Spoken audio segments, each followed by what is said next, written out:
Mga kapatid, habang nag-aaway ang mga dinastiya at nalulunod sa iskandalo ang gobyerno, may isang puwersang hindi nila kayang pigilan, ang organisadong kilusang masa.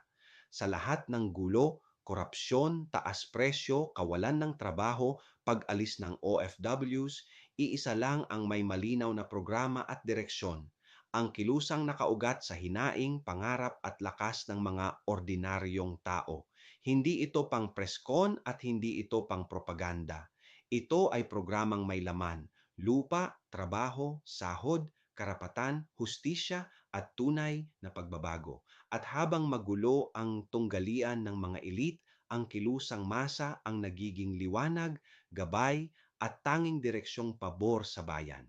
Ako si Padre Jesse Galilea, may pusong Pinoy. Kasama mo sa pananalig at pakikibakang panlipunan. Hanggang sa muli mga kapatid.